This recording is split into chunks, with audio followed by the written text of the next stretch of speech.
Freakonomics Radio is sponsored by Pacific Life Insurance. From pinky swears to I do, you make promises throughout your life. For nearly 160 years, Pacific Life has been helping you keep them by protecting those who matter most. Pacific Life, the power of a promise.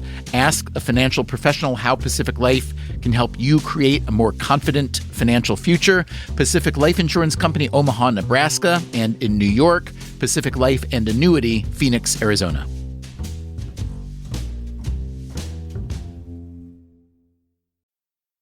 Freakonomics Radio is sponsored by Hotels.com. Hotels.com gives you access to hundreds of thousands of hotels worldwide. And when you join for free, you can save up to 20% instantly with member prices. Plus, every stay earns rewards. So when you book one trip, you're already lowering the cost of the next one. Hotels.com is simple, rewarding, and designed to help you get more out of every stay. Sign up for free and book today. Hotels.com. It's all in the name.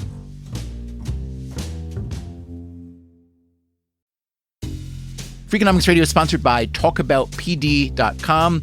Let's talk about Peyronie's disease, or PD. It's not widely talked about, and some men may feel reluctant to bring it up, but it's more common than you would think. PD can happen when scar tissue builds up under the skin of the penis, causing a curve with a bump during an erection that for some men may lead to pain during intimacy and impact mental health.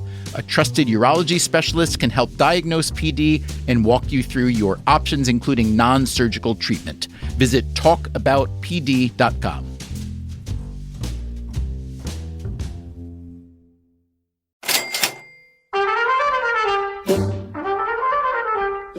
I read somebody said it's as hard to get into an ed school in Finland as it is to get into MIT. That's Joel Klein. He knows a little bit about schools and education schools. And I'm now the CEO of Amplify, which is an education technology company started by News Corp. Before that, for a little over 8 years, I was the schools chancellor in New York City under Mayor Michael Bloomberg. Klein has rolled his education experience into a new book called Lessons of Hope, How to Fix Our Schools.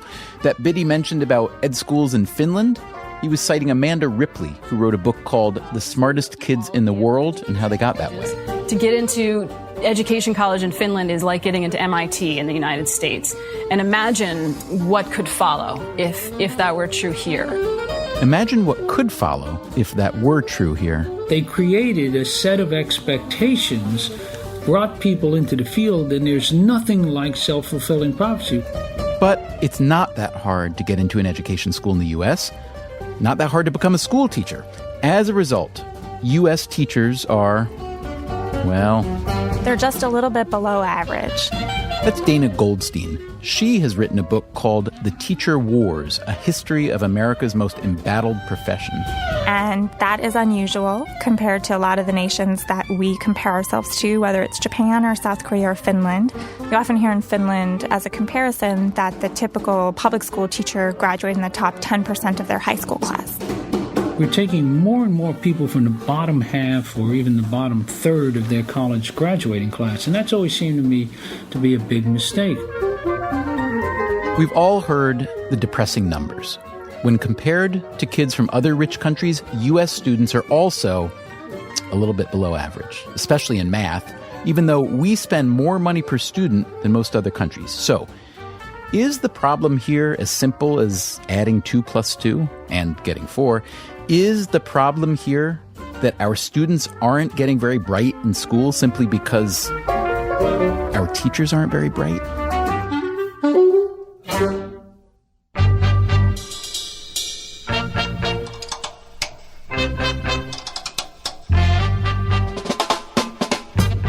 From WNYC, this is Freakonomics Radio, the podcast that explores the hidden side of everything.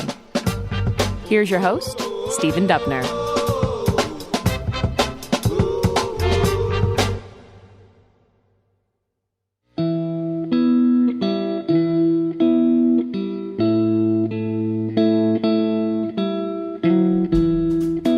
Okay, let's start with a few caveats. When we say that U.S. students aren't doing very well and that U.S. teachers aren't the best and brightest, let's remember that we're talking about averages. There are, of course, millions of American kids who get a great education in public school. There are, of course, many, many excellent teachers. We should also note that just because a future teacher finishes near the top of their high school or college class doesn't necessarily mean that they'll be a great classroom teacher. In any case, the subject of teacher skill has taken over the education debate. Teachers matter. So instead of bashing them or defending the status quo, let's offer schools a deal. Give them the resources to keep good teachers on the job and reward the best ones. That's President Obama from his 2012 State of the Union speech. And this is John Friedman. Our article was first posted online right at the beginning of January in 2012, which was actually 2 days after my first son was born. Friedman is an economist who works on public policy at Harvard's Kennedy School. The article he's talking about is called The Long-Term Impacts of Teachers, Teacher Value Added and Student Outcomes in Adulthood. And our paper got a lot of attention, and I was juggling trying to help my wife care for a newborn and deal with various people who wanted to talk. And it was late one night, 9:45, we had put our son to bed, and I was running out to Babies R Us to pick up some diapers. And I flipped on the radio, and I heard the presidents on the State of the Union start to talk about education. And I said, well, it's been getting a lot of attention. Maybe he'll mention it, maybe not, but probably not. And he just got closer and closer to the topic, and soon enough, there it was. $250,000 for a better teacher. Just said it right there. It was a pretty amazing day.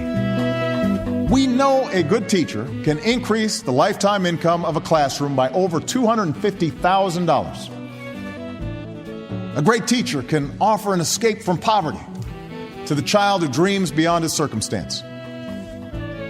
Every person in this chamber can point to a teacher who changed the trajectory of their lives. A lot of the time academics work to get their work published in academic journals or to get their work cited by their colleagues, and to see policy-relevant work being cited by the president, it just gave me a real great feeling that people out there were listening to what we were working on.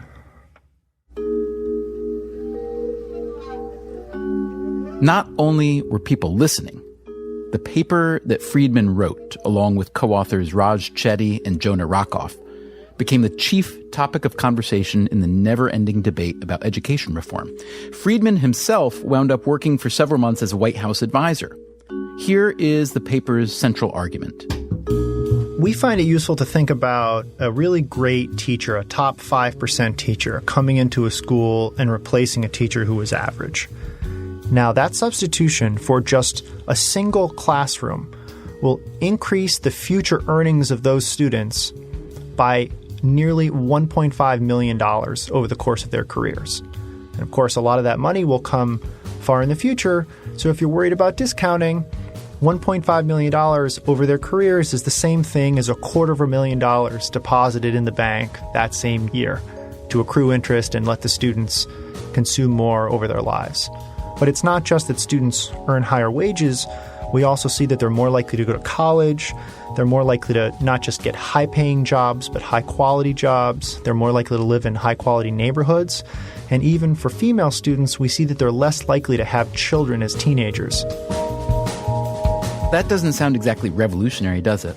A great teacher is better than an average teacher. And furthermore, the gains of great teaching amplify over the course of a student's lifetime. Joel Klein, the former New York City Schools chancellor, also sees this. Well, I have no doubt that what matters most is the teacher in the classroom. The K-12, kindergarten to 12th grade system in America is a system that's driven by teachers and the quality of teaching, which affects not only the sort of content and knowledge that a child acquires, the skills a child develops, but really at a human level, the confidence, the maturation, and so forth. So at the top of the heap for me would always be teachers. Teachers are the absolute most important people in our educational system. That's Dave Levin. He's a former teacher and co-founder of the KIPP schools. KIPP, K-I-P-P, it stands for Knowledge is Power program. Began in 1994. It is now a national network of public schools generally regarded as very high-performing. And when you think about the most important people in a kid's life outside of their family, it starts with their teacher. I mean, for the obvious reason, right? You leave home, you go to school, and the teacher is the determinant of how that day goes. And even as the kids get older, when all the research says the peer effect is so essential, teachers have a huge impact on how peers interact in the classroom.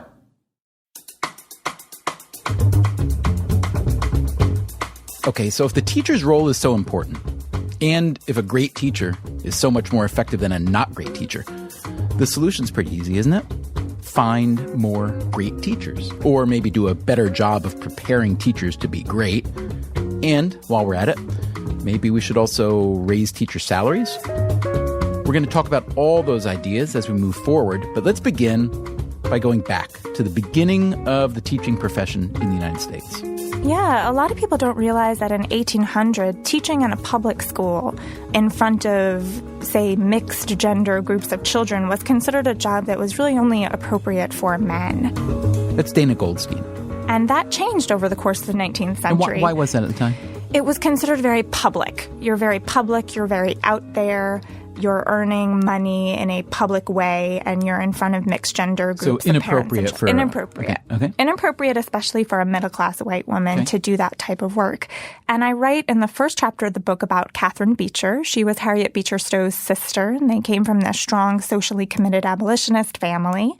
And the way she sort of conceived of teaching was that because women were natural-born mothers, they were biologically suited to spending time with children, that they would be wonderful teachers in the classroom as well. And she's interested in this because she decides that she's not going to get married, and she would like to have something interesting to do with her life other than kind of be an old maid, which is this, horrible 19th century stereotype of the single woman. So she would like single women to have a socially useful role in the young American democratic experiment in the early 19th century. And she conceives of public school teaching as the way to do that. And policymakers like Horace Mann, who's considered the founder of our public school system, this is very attractive to them. On an economic level, yes? Yes, for pragmatic reasons. Right. I mean, if you're going to make public schooling compulsory, which did not happen across all the states until the late 19th century. If you're going to do that, you need many more teachers. And, you can pay women 50% as much. So this feminine modesty, morality argument that loses out to utilitarianism. Catherine Beecher makes this argument, and then male politicians, they love this because it sounds really good, but it's also cheap. I went to kindergarten through graduating from high school in public schools in Brooklyn and Queens. Joel Klein again. That was from 1951 through 1963. When I think of those years in New York City, particularly, but in U.S. public education generally, I think of them as a kind of golden era. Was that a golden era of public school education? On the one hand, we expected so much less from education in those days. And what I mean by that, it always struck me, when I started public school in New York City in 1951, Stephen, approximately 60% of America's workforce were high school dropouts. Today, that number is probably 5-6% and declining. So in some respects, what we expected from education was different.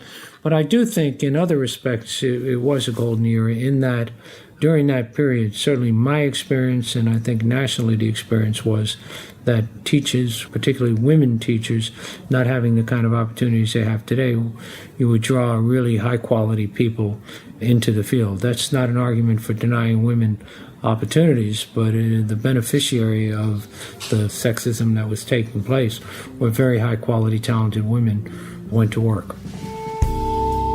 This is the brain drain theory of U.S. teaching. It argues that as well-educated women started having the opportunity to become lawyers and doctors and engineers, the talent pool for teachers got shallower. And relative to those other professions, teaching became a relatively low-paying profession. So the median income for the American public school teacher is about $54,000 per year. And actually, if you look at the median incomes for teachers in other nations, it's not that different. Mm-hmm. However, what economists have said about this is you can't just look at the salary itself. You have to look at the gaps between what college-educated workers in different fields make. So, for example, in the United States, the difference between what an attorney makes and what a teacher makes is much larger than the difference between the typical attorney and the typical teacher in Finland or South Korea, or the typical teacher and the typical engineer. A much smaller difference in South Korea than the United States. So in general, KIPP teachers will be making more. I mean, they're working longer hours, so they're making more money for that time. That's Dave Levin from KIPP. And as a society, we have to start thinking, yes, we have to start paying teachers more and recognizing there will be professions that pay more. What else can we do to make teaching as respected a profession as possible? I mean, and, one of my favorite ideas is for teachers who continue to teach past their 5th year, that we consider some type of tax break and tax incentive for them, including the possibility that they don't pay income tax.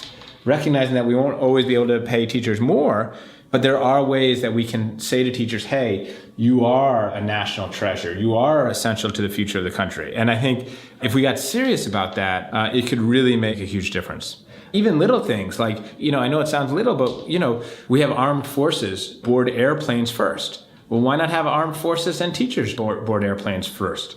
I just think there are lots of ways we could think about valuing the teaching profession more.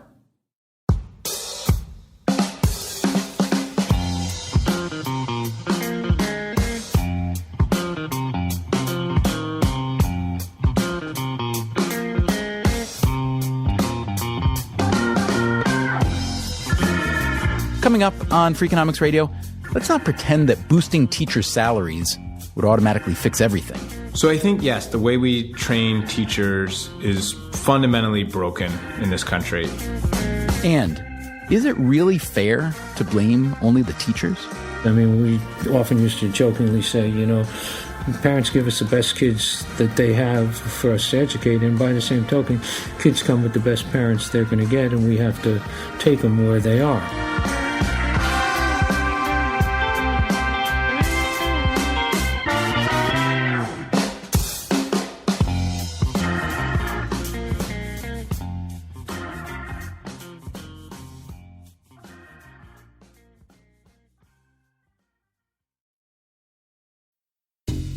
Freakonomics Radio is sponsored by Cash App. Bitcoin is often talked about as an investment, but it was built to be used. With Cash App, you can actually do that. Send Bitcoin instantly, pay at local Square businesses that accept it, or move it to your own wallet whenever you want. It works more like real money and less like something locked in an account. For a limited time, new customers can get $10 added to their balance. Just use code CASHAPP10 when you sign up. And don't forget this part, send at least $5 to a friend in the first 2 weeks. Terms apply. Cash App is a financial services platform, not a bank. Banking services provided by Cash App's bank partners. Bitcoin services provided by Block Inc. brand. For additional information, see the Bitcoin disclosures at cash.app/legal/podcast.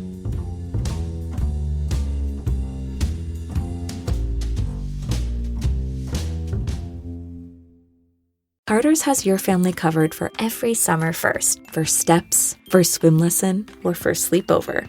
Our clothes help kids and parents shine, thanks to comfy design and easy dressing details. Visit Carters.com to shop the latest styles or find a Carter's store near you. I'm Hannah. I've lost 75 pounds in 20 months with GLP-1s, plus diet and exercise. On Row, I've gone from struggling to run a mile to running farther every day. You can access FDA-approved GLP-1s online. Get the support you need to reach your weight loss goals. Go to row.co/weight to see if you qualify. I'm a paid Row partner. 20% average weight loss in 1 year in non-diabetics with obesity or overweight with a weight-related medical condition versus 3.1% in placebo arm. RX only. To stay informed about serious side effects, go to row.co/safety. From WNYC, this is Freakonomics Radio. Here's your host, Stephen Dubner. We've been talking about teacher skill in the U.S. and how important that is. If you look back through all the different education reforms we've tried in American history, they've almost always been motivated by our fears of the worst teachers. That's Dana Goldstein, author of The Teacher Wars. So we start from the assumption that our teachers are failing, and we know they're often not doing as well as we want them to. And then we decide we would like to get them out, so find ways to weaken their job security to get them out of the classroom, and also to bring a new cadre of teachers in who are going to do better. And what I found is that this pair of solutions, driving people out, bringing new people in, it's not enough because the demand for teachers is so high. We do need 100,000 new teachers every year to satisfy the labor market. So what I suggest is instead of starting with our fear of bad teaching, we look at teachers who are excellent at what they do right here in the United States, and we ask about how to create systems where we can replicate their best practices. Yeah, I mean, I think there are a tremendous number of amazing teachers everywhere in the country. That's Dave Levin from the KIPP schools. And, the success of KIPP from the beginning has been able to recruit them to come work with us, to help them grow and become even better, and then to have them stay with us over time, and all of which we've worked really hard at. And I think there are a couple of key aspects to what makes our teachers successful. One is this combination of head and heart. What I mean by that is the ability to simultaneously deliver rigorous content, consider that the head part, while also simultaneously motivating and engaging kids to care deeply about themselves, their future, and the content that's been delivered, consider that the heart piece.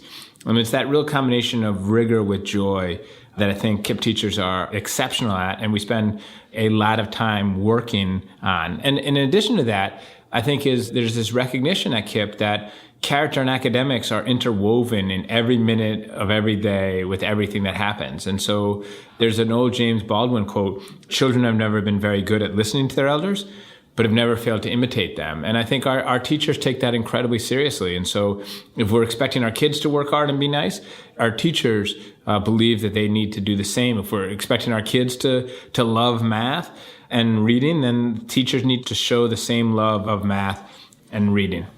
Talk to me for just a minute about how teaching is taught generally in the country. I'd especially like it if you could talk about it in light of the kind of common thought experiment. I'm sure you've heard it, if you went to sleep 120, 130 years ago and woke up today, almost everything in the world would have changed except for the classroom where there's one teacher up in front of 20 or 30 kids with a chalkboard and so on. And I'm curious what you think about how teaching is generally taught in this country, and if it's found lacking, which I assume you'll say it is, whether that's because it's stuck in the past or maybe because it's a lot harder problem than we think. So I think, yes, the way we train teachers is fundamentally broken in this country. And I think that's true on 3 levels. So one, it's disproportionately theory-based. And so you'll learn about theories of child development. You'll learn about theories of math instruction or theories of reading instruction. And all of that's actually important. It's just, I'm not sure of what good the theory of math instruction is if you don't actually know how to deliver a lesson on math as well. Number 2, we have 2 problems with the way we approach content in this country. There is no doubt that content is queen and king.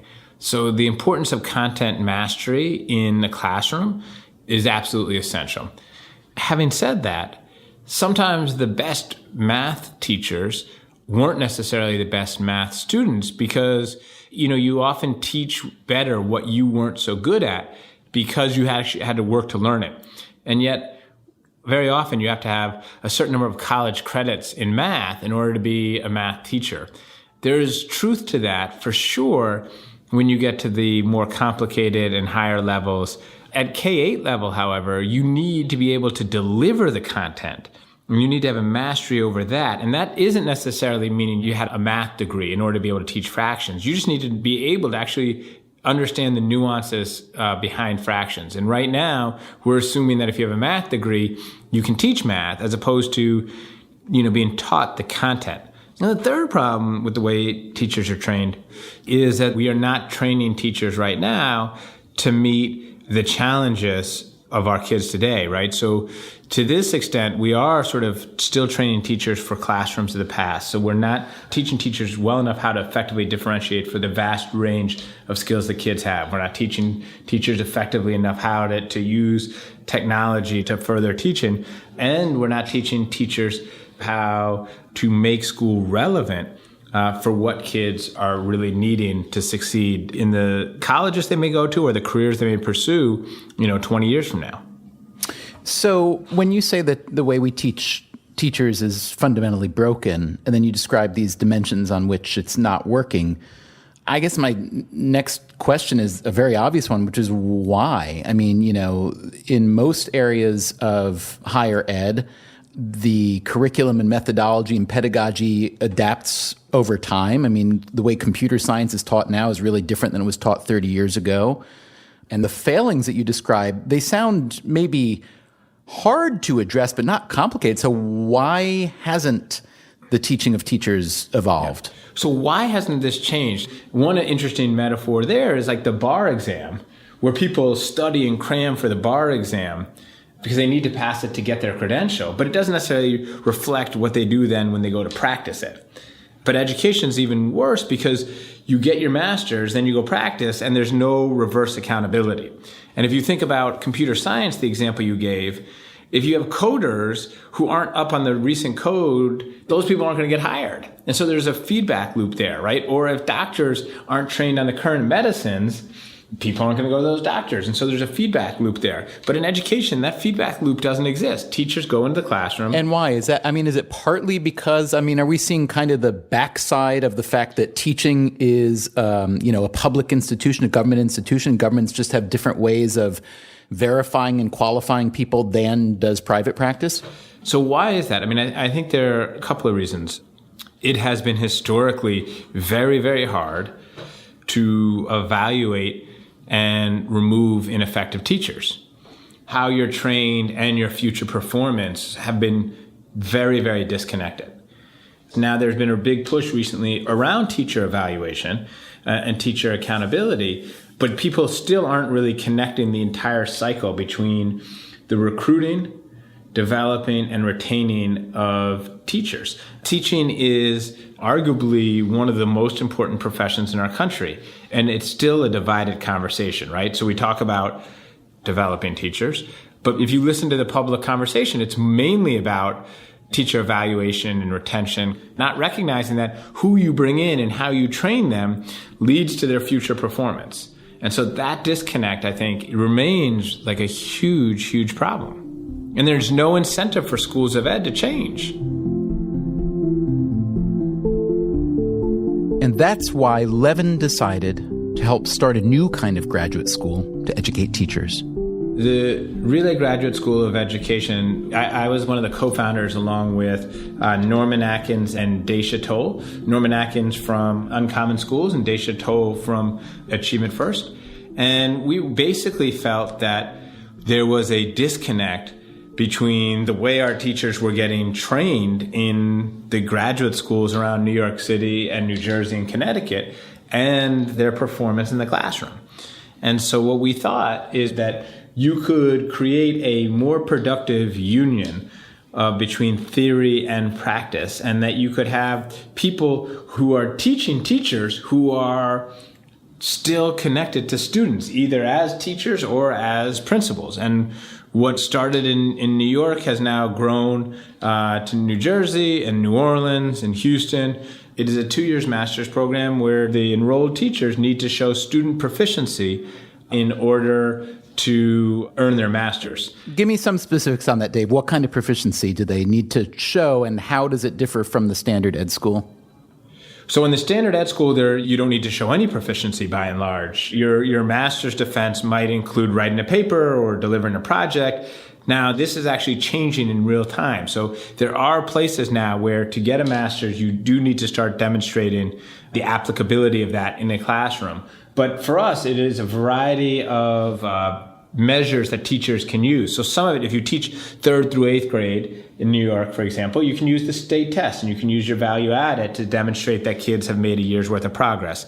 If you teach K2, you could use the STEP assessment or Fontes and Pinnell. But either way, there has to be some demonstrable way that you've shown student growth. And for folks who teach other subjects such as the humanities or the sciences, part of what they do is they outline how they're going to show that growth at the beginning of their second year, and then that progress is measured.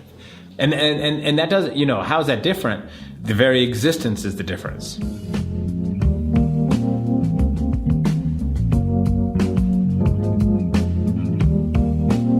The role of education schools also came up when I asked Joel Klein, the former New York schools chancellor, about building a better teacher. They've got to have demanding criteria. They've got to support rigorous entry requirements into the profession, whether it's the equivalent of some form of national exam or state-by-state exam, but that really tests people on the range of skills and talents they need.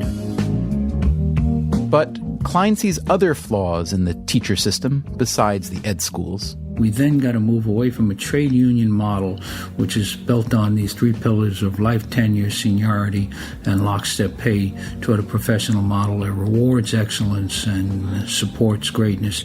And the third thing I would say, Stephen, in terms of a solution, and this kind of maybe is a good tie with my old antitrust days, and that is, I think the more choices we give families, the better it's going to be, whether those are charter school choices or traditional public school choices. And what I mean by that is everybody that you know, and I suspect most people listening today, have exercised choice of schools for their kids. They've moved to a neighborhood if they want to live there where there's a good public school. Some of them have gone to private schools. But they haven't just simply said, well, whatever the neighborhood school is, I'm going to go there. What they've done is basically said, I'm going to move or go to a private school in order to get a good education for my child. The kids with the least resources in America are the kids who are not getting any choices. It's one and done for them. And it seems to me if we could create the kind of choices you now see, for example, in Harlem, which we created under Mayor Bloomberg's leadership, where now basically there are lots and lots of options, and parents have increasingly become informed consumers. Those old antitrust days that Klein mentioned, he used to work for the Department of Justice. He was the lead prosecutor in United States versus Microsoft Corporation. Now, Bill Gates was not very fond of you at the time, was he? I think that's fair to say. You were not on his Christmas card list at the time. Not on his Christmas card list, not a lot of invites to Seattle, Washington to meet with. And you guys, however, did kiss and make up at some point? Well, Bill gets all the credit for it. Before I started as chancellor in New York, he had given a $10 million philanthropic contribution to help establish new small high schools for highly dysfunctional, large high schools in high-poverty communities. And the question was whether he would stick in after I was appointed. And thankfully he did, and became the largest contributor to New York City schools in terms of literally well over $100 million over the course of my tenure, a lot of which went into this new small schools initiative, which were breaking down these large failing schools in high poverty communities that have 2,000-3,000 kids, replacing them with 4, 5, 6 smaller schools with a lot of community support and partnerships and much more demanding requirements. And the results of that have been just phenomenal. Did you ever talk to him what it was like for him to learn that, here he was with the Gates Foundation giving money to a lot of different schools and school systems, including New York, and then to find out that you, his bête noire, was the guy who was coming in to run the New York City schools? Did you have that conversation with him ever? I never did. I was just so grateful that he was willing to support us. The jury was out on this, and then we had an event. I'll never forget this event because I hadn't seen or spoken to Bill since after the case. This was about a 3-year hiatus, and he came to the Bronx to a school, Morris High School up there, where we were opening these new small schools, and he and I spent the day together. I didn't know what it would be like, and it was a very warm, engaging day. We went to classrooms together, and then we did a public appearance with Mayor Bloomberg. And in it, Bill made some glancing jokes about the antitrust suit and so forth, and happy to be on the same team. And when it was all finished, I just was so relieved that it had gone so well.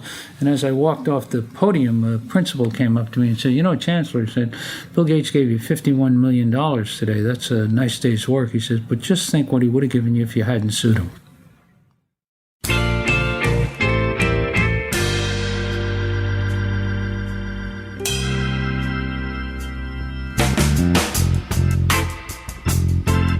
But let's be honest. All the Gates Foundation grants in the world, all the school reform and teacher reform in the world, won't necessarily solve the problem. There is a mountain of recent evidence suggesting, in fact, that teacher skill has less influence on a student's performance than a completely different set of factors, like how much kids have learned from their parents, how hard they work at home, and whether the parents have instilled an appetite for education. In other words, you can reform the supply side of the school's equation all you want. What about the demand side? Students and their families. If you come from a family that inspires a kid to learn, that's demanding about a child's homework, that's enormously helpful and valuable. But I always like to hold those things somewhat constant, because the people in the education business are not going to be able to change those things. I mean, we often used to jokingly say, parents give us the best kids that they have for us to educate, and by the same token, kids come with the best parents they're going to get, and we have to take them where they are. Think about it.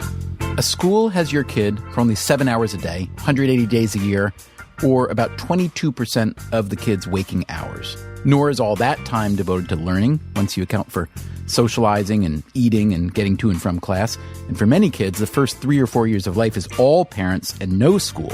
But when serious people talk about education reform, they rarely talk about the family's role in preparing children to succeed. That may be because the very words education reform indicate that the underlying question is, what's wrong with our schools? Which these days inevitably leads to, what's wrong with our teachers? Which is a relevant question, but plainly not the only question. And so we're going to keep this conversation going on our next episode. It's about a program in Toronto called Pathways to Education. The Pathways program has 4 pillars. And those are counseling, academic, social, and financial. In other words, it's a program that helps students succeed in school by helping them with everything that a family is supposed to be helping them with, but way too often isn't. That's next time on Freakonomics Radio. Thanks for listening.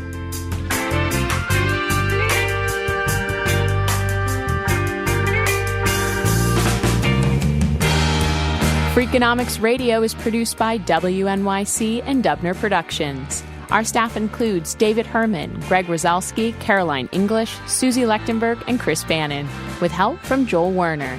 If you want more Freakonomics Radio, you can subscribe to our podcast on iTunes or go to Freakonomics.com, where you'll find lots of radio, a blog, the books, and more.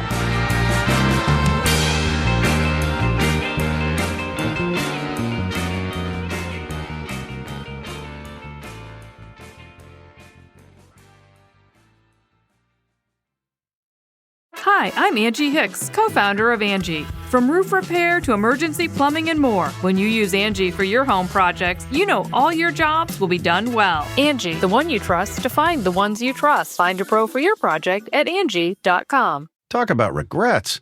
We all know someone who's been in a car accident and said, I don't need to call a lawyer, only to regret it after their pain and damages were worse than expected. When someone hurts you, you deserve to be compensated fairly. Morgan & Morgan is America's largest injury law firm, fighting for the people for over 35 years. Injured? Visit forthepeople.com/podcast. That's forthepeople.com/podcast. Their fee is free unless they win.